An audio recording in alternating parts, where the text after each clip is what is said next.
নমস্কার বন্ধুরা, আমি সন্তু মানুষই রান্নাঘরে তোমাদের সকলকে স্বাগত। তো আজকে নতুন রেসিপি দেখাচ্ছি। ছোট পোনা মাছ নিয়েছি, মাছটা ভেজে নিচ্ছি, তোমাদেরকে ভেজে নিয়েই দেখাচ্ছি। তো এই ছোট পোনা মাছের সর্ষে বাটা দিয়ে ঝাল দেখাচ্ছি।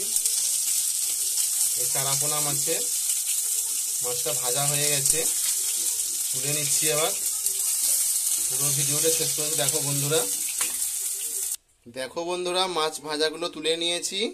আর এখানে টমেটো কুচি আছে, কাঁচা লঙ্কা আছে, তেজপাতা, পাঁচফোড়ন, আর লঙ্কা গুঁড়ো, হলুদ গুঁড়ো, এখানে সর্ষে বাটা আছে, আর স্বাদ মতো লবণ, সর্ষে জিরে বাটা আছে এখানে একসঙ্গে।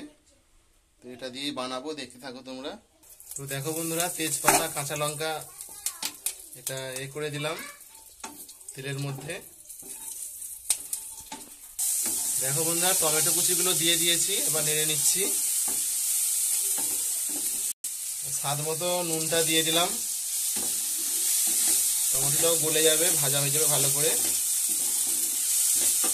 এবার লঙ্কা হলুদ গুঁড়োটা দিয়ে দিচ্ছি, দিয়ে একসঙ্গে ভালো করে মিশিয়ে নিচ্ছি।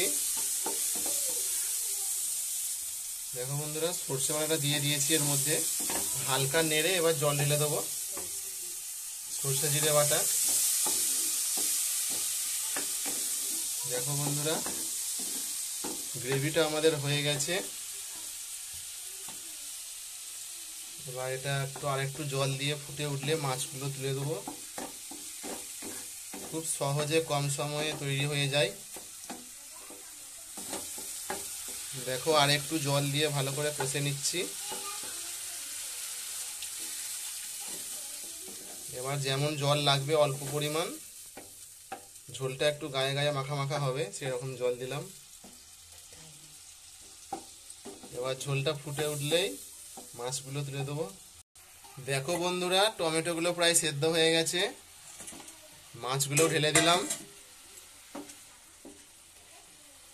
এবার ফুটে উঠলে আর 5-7 মিনিট ফুটিয়ে নামিয়ে নেব, তারপরে আমার রেডি হয়ে যাবে সর্ষে দিয়ে ছোট পোনা মাছের ঝাল।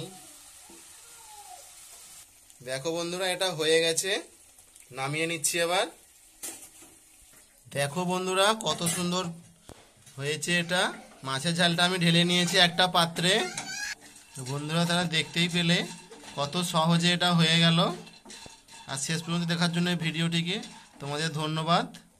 আমার চ্যানেলটিকে অবশ্যই সাবস্ক্রাইব করে দাও, কমেন্ট করো, শেয়ার করো। কেমন হয়েছে ভিডিওটি এখানেই শেষ করলাম।